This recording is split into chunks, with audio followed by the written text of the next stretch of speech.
With the 2025 training camp set to get underway, we're taking a look at my favorite position battles this week on the Wandering Buffalo podcast. You're now listening to the Wandering Buffalo podcast with your host, Justin Goddard.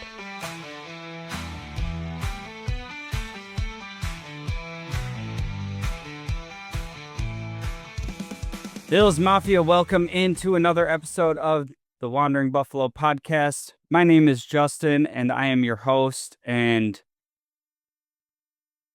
it went fast. It felt slow during the summer, but we're here. Football season's right around the corner. Depending on when you're tuning into this, Bills training camp I'm recording this on Tuesday, so Bills training camp kicking off tomorrow.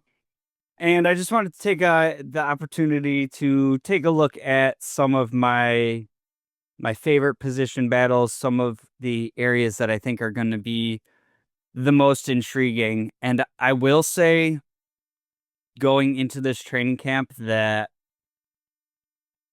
it's kind of more on, I guess, the boring side, but like in an awesome way, and that there's not huge question marks.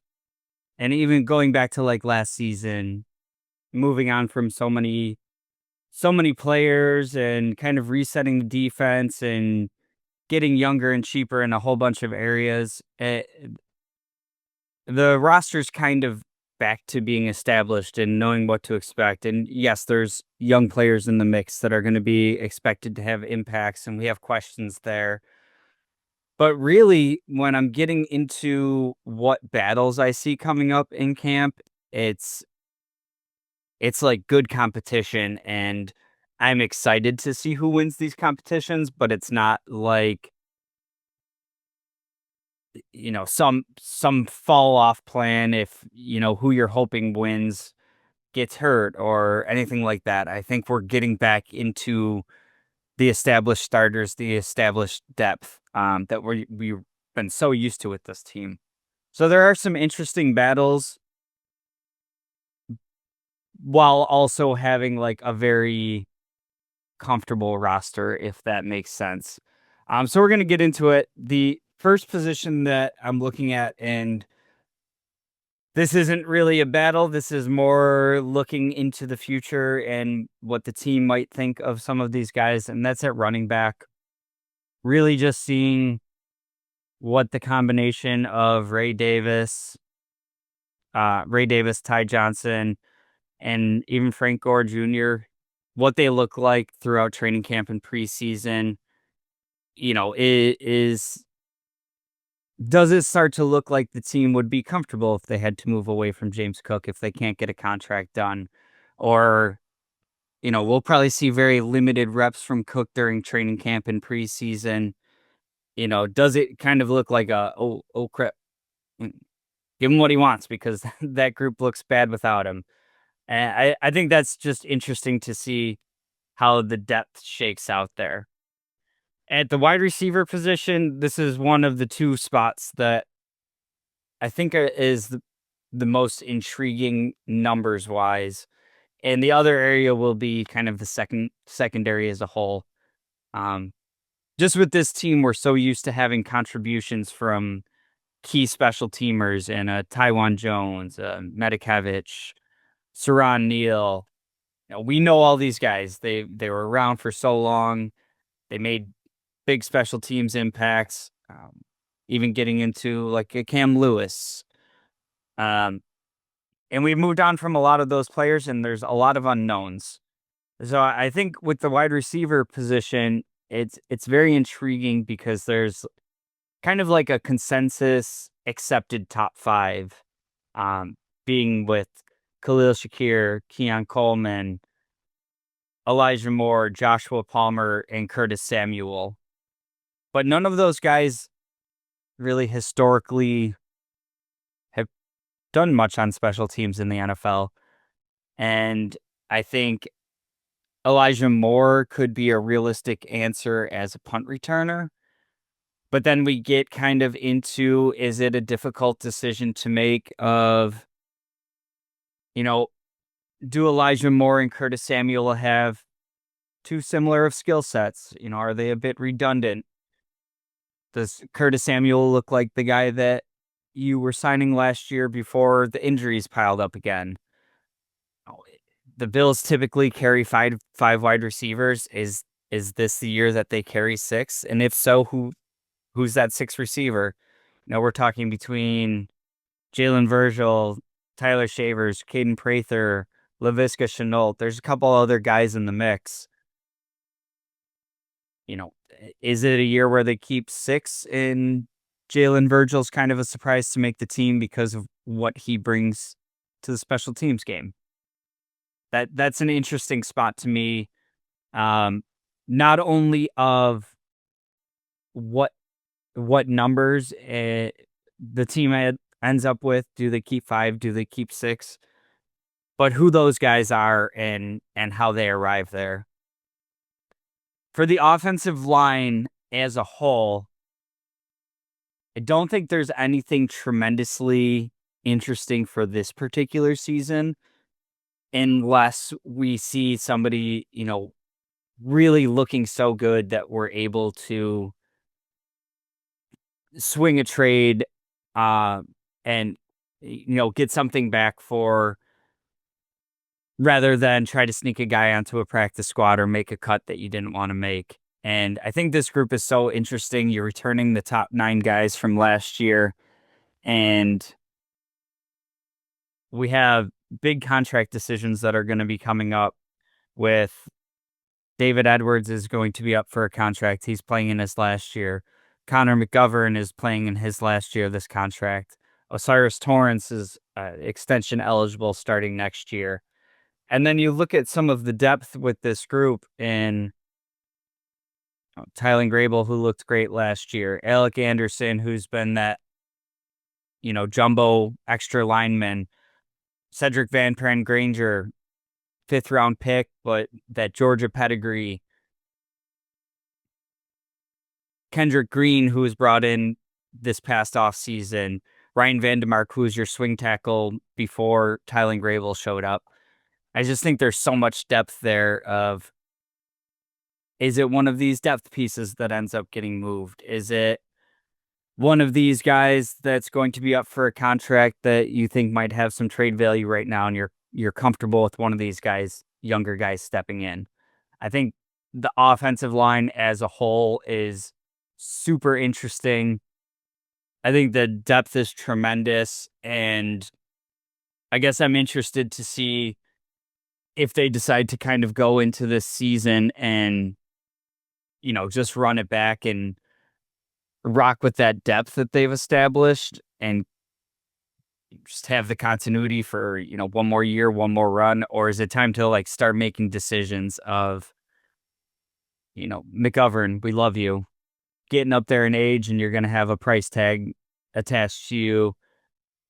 This is the type of reason that we drafted a Van Pran Granger. And, you know, does Van Pran Granger look, you know, great throughout preseason that you feel comfortable swinging a trade with McGovern, something like that?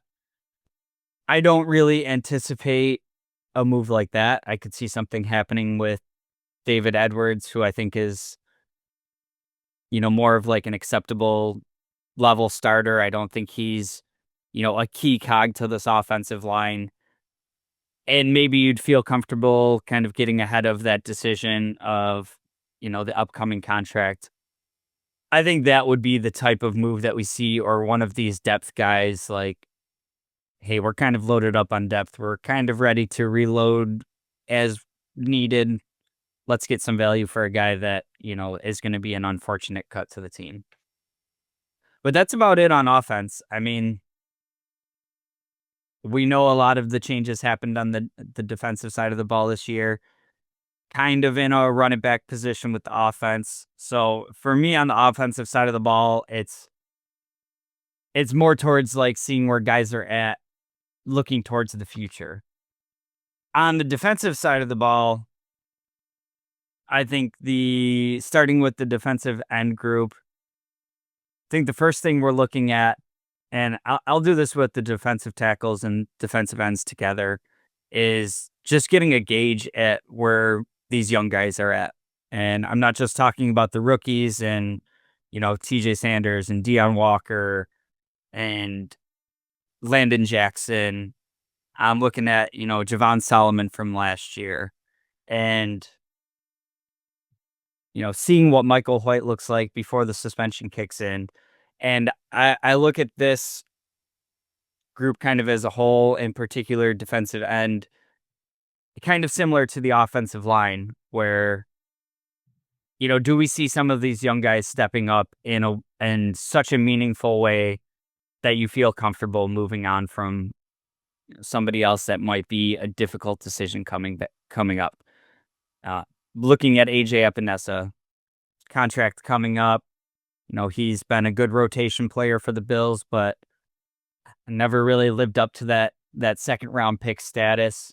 Is that something where you see Solomon's really coming on and Bosa's looking healthy and you feel good about that, and you have Groot in the mix and Landon Jackson looks good, and you kind of have to have an odd man out. And I think this is to the benefit of the Bills to an extent.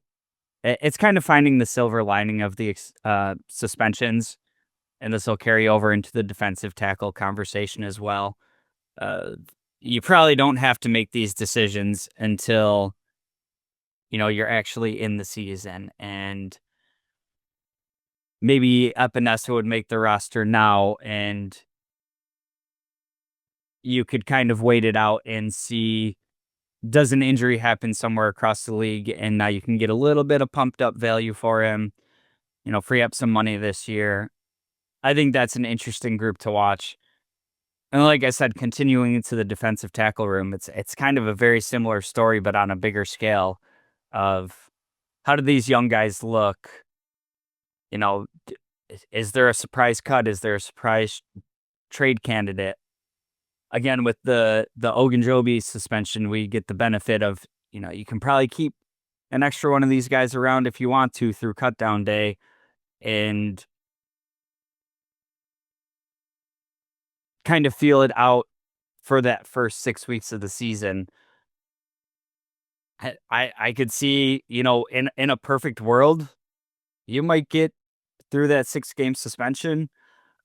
excuse excuse me. And maybe Ogunjobi feels like the odd guy out at that point. We'll have to see where we end up. I think there'd be a more likely case for maybe say a Daquan Jones, but Daquan Jones is really the only kind of true one tech that this team keeps around.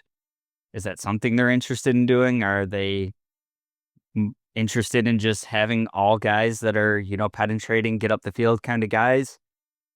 I think between defensive end, defensive tackle, that's going to be so intriguing to see how the numbers shake out before and after the suspensions, and where that room kind of goes. There's just so much going on there. And like I said, once you get through, some of these undrafted and practice squad guys, and you get into the people that you think have a very real chance of making this roster, it's the edge group, it's the defensive tackle group, it's wide receiver position. There's just so many spots that there's this established good competition to expect. And I'm interested to see what names. There's going to be names that end up getting cut that are going to be bigger, more surprising names. And I'm just dying to see how it shakes out, because I think every year we can sit here and say Brandon Beane has put together a Super Bowl caliber roster. And I guess last year could be the year that you kind of, in hindsight, look back at it with, so much transition going on that maybe it wasn't, but they were also super close. And I think it's even closer to being that this year. So very interesting battles there. The linebacker room, I got nothing super interesting here. My biggest thing to watch is what what does a healthy Matt Milano look like right now? And then getting into the depth, can we see enough from Shaq Thompson to kind of bump Baylon Spector out of this mix? And honestly, in the limited amount of time that we've actually got to see Baylon Spector play, he, he's kind of looked the part to an extent, but it's so few and far between. There's so many injuries that he's dealt with. So many of these injuries are happening during practice. So, somebody goes down in a game and we don't even get to see him as the backup. I think I'm looking forward to kind of that battle. I do think, if Thompson can bump Spector, Spector's a guy that you might be able to get back on the practice squad for this season. And then I'm also looking to see what kind of progression we see from Joe Andreessen. I think it, kind of started out as this fun story of, a walk-on tryout player, makes the practice squad, looks great in preseason. Then he gets a little bit run down the stretch, contributing on special teams and kind of looking the part. And it's always super awesome when these like feel good stories turn into like an actual real thing. And I think that's a fun story to watch and to see, just how far has he come, and does it look like that progression is going to continue? In the secondary is where I think we have the other most interesting situation, and this one kind of goes hand in hand with the wide receivers and the numbers game, and this goes through the secondary in the cornerback room and the safety room. And I think it's a similar conversation to the wide receiver room. And, where are we getting special teams contributions for this team? And then I think the other big conversation to have in the secondary is, do we see the Bills kind of pursue higher ceiling players versus sticking with, the higher floor players? And I think we've seen this in the past with the Bills kind of being comfortable with their guys. We've seen them, dip back into the well of players that they know from Carolina, and guys that have been cut and they need to bring somebody back, and they stick with the guys that they know that are comfortable with the system. And a lot of times it seems like they're trying to maintain the floor rather than, kind of take a little bit of risk and swing for higher ceiling. And I think you have a ton of that when you look at kind of the depth decisions, and you have your floor guys in, a DeMar Hamlin, Dane Jackson, Jamarcus Ingram, Cam Lewis, all of those guys who I think are your established floor guys. We've seen a lot of reps from them. We know who they are as players. We know what they can do. We know what their limitations are. And then you look at some of the swings that they've made, you know, through the draft and free agency, and, bringing in a Dorian Strong, bringing in Jordan Hancock through the draft, Derek Forrest, who, has some more physical upside. And I think in years past, like I said, they've really leaned into their known commodities and keeping the established floor rather than swinging for more ceiling. And, this is a group where I would love to see, more of a ceiling play here, and leaning into some of this youth. And maybe you take some lumps along the way, but I'm also looking at it in the idea of, draft picks from this year and a Dorian Strong and Jordan Hancock. Like, if you cut these guys, I don't think you got a good chance of getting them back on the practice squad versus, guys like Cam Lewis, maybe to an extent DeMar Hamlin, Jamarcus Ingram. think these are all guys that you could reasonably get back on the practice squad. And if you kind of lean into this youth movement and it's not going the way that you hoped it would, and you have to make a pivot, I think these are guys that you'd still be able to have them be around kind of waiting in the wings. And I think you can kind of gamble on this, younger, more athletic, more physical upside players without a ton of risk of, kind of the incumbent players getting snatched up and going somewhere else or signing some big deal. I see these as guys that, we know and we value as Bills fans. I don't think there's, you know, a league-wide search for a Cam Lewis, teams hoping that Cam Lewis gets cut so they can have a shot at him. I think the other thing here that I think is super interesting when when we're talking about the special teams roles again, I think that kind of starts in this room with who wins that cornerback 2 job. And, obviously first round pick and Max Hairston, who you hope wins the job.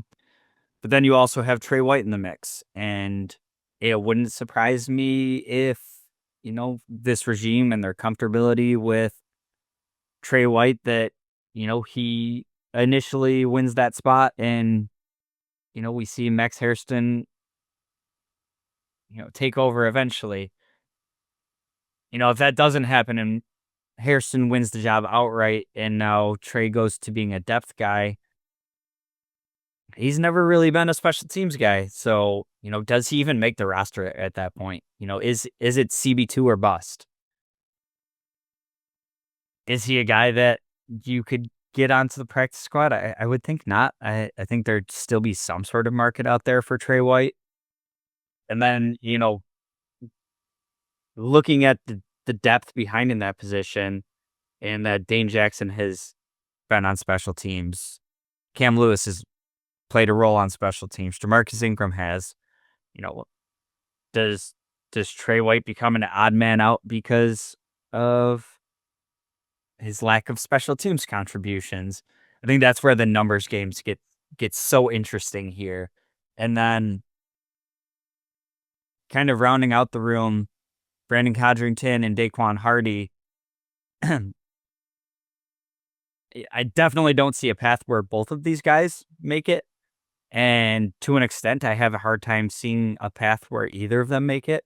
I think Codrington was awesome in the return game last year, but also provides nothing on defense. I mean, we saw him kind of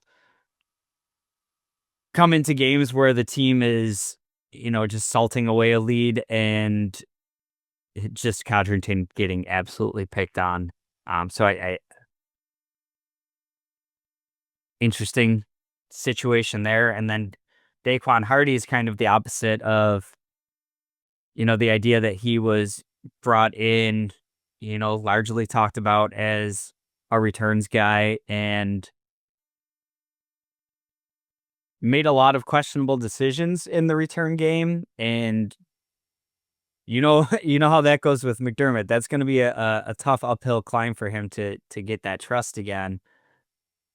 But he also looked much better as, an actual cornerback with the depth that we brought into this room, with draft picks and Strong and, kind of a chess piece player in Hancock and depth that who you have in Cam Lewis, Ingram, Dane Jackson, Trey White. I just see that as being a super difficult path for either of those guys. But that's it. That's my training camp battles that I'm paying attention to. Drop a comment if you think that there's, something intriguing that I'm not really looking out for, some different position battles that intrigue you, some guys that you think might be surprise cuts or trades or surprises to make the roster. Drop them all in the comments. Look forward to seeing how this all plays out. Like I said, we're on the doorstep of training camp, so the season's right around the corner. Do have tickets to go to the training camp for this coming Monday. So keep an eye out on the socials. Try to get some pictures up there for you. Some better thoughts as to, what I'm seeing in the training camp for next week's episode. So make sure you're subscribed so you're not missing anything. Do always appreciate it if you like, share, subscribe, tell somebody about the show. Like I said, we're on the doorstep of the season, so keep an eye out for these episodes coming out every week. We'll talk to you next week with training camp underway. Until then, and as always, go Bills.